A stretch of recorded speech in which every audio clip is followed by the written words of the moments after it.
समजुती तोडायच्या आहेत. We have to break some stereotypes ना.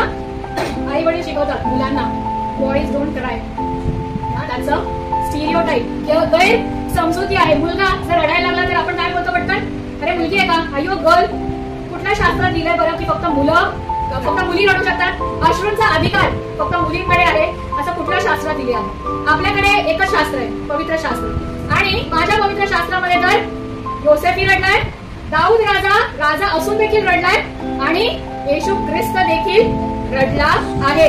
ठीक आहे की असं म्हणतात ना की अश्रू हे स्त्रियांचं हत्यार आहे, पण ते तिची ताकद देखील आहे. देवाने जे आहे भावना, इमोशन्स अँड फिलिंग्स फक्त स्त्रियांना दिलेले नाहीये ना, त्यांनी स्त्री आणि पुरुष दोघांना त्याच्या स्वरूप आणि समानतेमध्ये बनवलेला आहे ना. भावना स्त्री आणि पुरुष दोघांना दिलेल्या आहेत ना.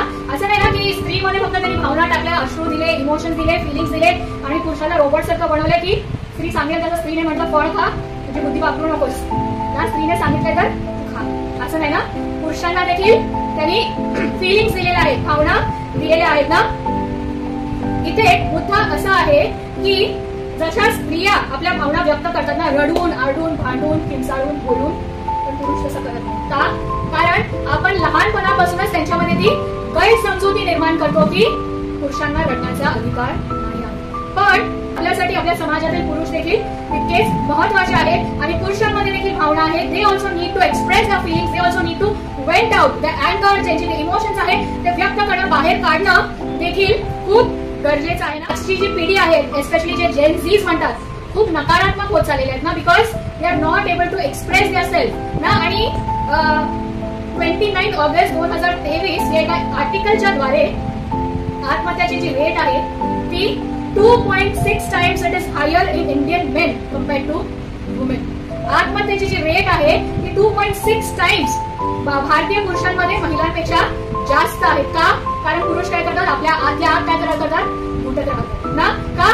कारण जर ते एखाद्या स्त्री समोर, आपल्या घरातील आई बहिणी, पत्नी समोर व्यक्त होण्याचा किंवा रडण्याचा, अश्रू ढाळण्याचा त्यांनी प्रयत्न केला तर त्यांना असं वाटेल की they will think that he is weak ना. Emotion is not a sign of weakness, emotions, tears is a sign of strength. तर ते व्यक्त होणं पुरुषांनी खूप गरजेचं आहे. त्यामुळे ते stereotypes that boys don't cry हे ब्रेक करणं, हे तोडणं फार गरजेचं आहे. आपल्याला आपल्या मुलांना रडगाणे बनवायचं ना, की त्यांना रडायला शिकवा की प्रत्येक गोष्टी ते रडतच राहतील ना.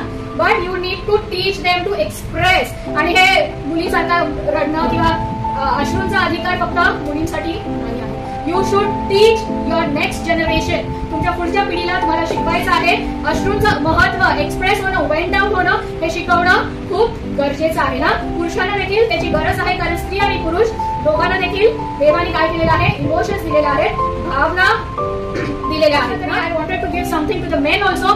आणि हे जो गैरसमज आहे की अश्रूंवरती फक्त स्त्रियांचा अधिकार हे आपण तोडलं पाहिजे, आणि पुरुषांना देखील समजून घेतलं पाहिजे की रडणं किंवा दुःख व्यक्त करणं, venting out is not a sign of weakness.